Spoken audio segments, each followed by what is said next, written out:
We saw influencers on Instagram go out there and bash a complete legend. And it was like dude, you have no ground to stand on. Like, none. Oh, it's impossible, Joe? Watch this. Yeah, it's like, oh again. my God, you didn't just do that. I hit one guy and I said, dude, there's no reason to go after an icon like that.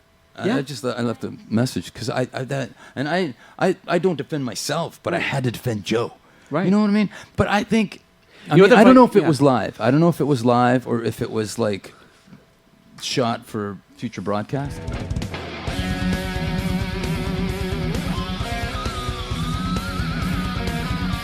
It's cool.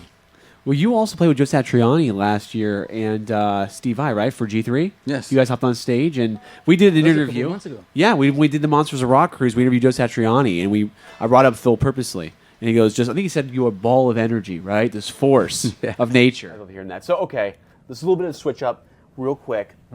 Word association with Joe Satriani. Okay? All right, so here we go. First one. Philx. Force of nature. That's what I call him. The first time I found out about Phil was product videos on YouTube. Right? I'm trying to figure out what's this amp like, what's this, and all of a sudden I'm laughing. I'm watching this guy. I'm laughing. I'm blown away by the playing, but I just looking at him going, this guy is like on fire. He's just got. He's so funny, but he's shredding at the same time. He's killing me and he's making me laugh at the same time.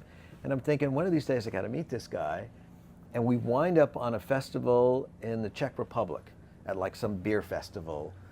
You know, I don't know, maybe 6 years ago or something like that, and there he is. It's just we're in like the artist cafeteria or something like that. And I'm going, that's that guy. I got to go say hi to him, you know. And he was exactly like what the guy that I saw in the videos. He was like so funny, full of energy, and I didn't get to see him play that night because we were on different stages at different times. But he came on stage. He was a guest at the Orpheum shows in LA, and you know, I said, look, just come on and just explode, be the tornado of entertainment that you are, and we'll just step back. And that's exactly what he did. He was fantastic. Yeah, he only had great things to say, man. And no, you know what, guys like him and Steve Vai, they're such amazing people. And you actually texted me about that a couple months ago, right? Did you say you were having dinner with one of them? You said, bro, I got to tell you about this. You're never going to believe this. Yeah, Steve Vai and his wife, Pia, they came over for dinner. Yeah, that's right. And I got to tell you right now, my wife nailed fucking dinner. He told me that too. Because they just he told me. They just eat fish, and she just made the best fish you ever had. And before I got, we were talking about it earlier. Before I got Steve Vai's in my kitchen, before I got, once I got past that, they're like the best guests ever. Like just hanging out, and I mean talking extra guitar, that kind of guest. But still, we're talking guitars, we're talking this. They come and look at the studio.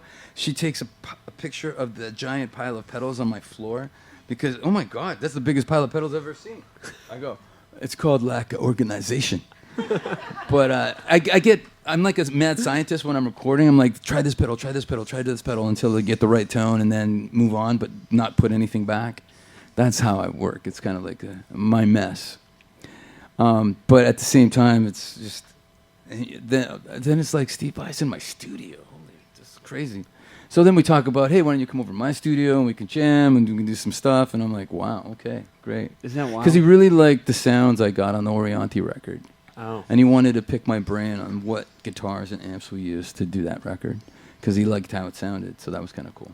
Wow, no kidding. Yeah. When I had met him the first time when I went backstage and hung out with him, it was too surreal for me because he lays back, sits back, kicks his leather boots up, and all I can envision is Jack Butler from Crossroads. Exactly. And I go, I'm backstage right now, and Jack Butler puts his feet up and goes, he goes, Derek, tell me what you do.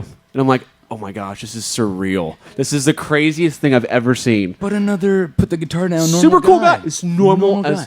Yes. Normal beyond belief. You would never think that. Yeah. Like I asked him questions about Frank Zappa. I asked him questions about some other stuff. And he just opens up about everything. It's pretty amazing. And Joe's like that too. When you talk to Joe, he's like really like unassuming. Like he's the anti-Guitar Hero. Yeah. Like he just normal dude. That's why I felt so bad for him when he had to go through the stuff when he went on the Howard Stern show. I thought it was stellar. I love the fact he sounded like Joe Satriani paying tribute to Eddie Van Halen. And I thought he nailed it, but the backlash he got. And some of those things, listen, you can say things and mean them sarcastically. When he said something about, I think it was Mean Street, right? Yeah. Everyone took it to heart. Being he literally meant that, and they would just it was a wild. No, it was bad. It was bad because And there you know was what? guys putting up videos was flagging him. That was bad. Yeah, we saw influencers on Instagram go out there and bash a complete legend, and it was like dude, you have no ground to stand on, like, none. Oh, it's impossible, Joe. Watch this. Yeah, I'm it's like, oh again. my God, you didn't just do that. I hit one guy and I said, dude, there's no reason to go after an icon like that. I left a message because I don't defend myself, but I had to defend Joe. Right. You know what I mean? But I think I don't know if it was live. I don't know if it was live or if it was like shot for future broadcast. But somebody should have been like, maybe we shouldn't put that in. That could have been edited out. Maybe because they know the fans are diehards and it could take offense easily probably by it. But you know, at the same time, the fans got mad because it didn't sound like it, right? Oh, this is how you play pop actually properly? But think about this. When has Eddie Van Halen really played the same solo twice? We were talking about this in the car. Yep. Most of his solos were different every single night. So the guy you're talking about, you don't sound like him, you're not playing it note for note. He didn't do it either. Yeah, if Eddie walked into the room and plugged in and did it for you right there, it would be different too. Yeah, the man himself didn't do it. So come on, it's crazy. But hey there, just a quick interruption. I want to thank you for watching this video and urge you, if you don't already, to subscribe to the Masters of Shred YouTube channel so we can continue to bring you this exclusive Shredtacular content, more episodes of Talking Shred, and more excursions. And I also urge you to check out our official merch that's available now on mastersofshred.com, whether you want to pick up a Talking Shred t-shirt or one of our brand new Shred head hats. Thank you again for your viewership, and now back to our regular scheduled programming. Joe's a great player, and we're happy we had him in the interview and talked about you on that show. So.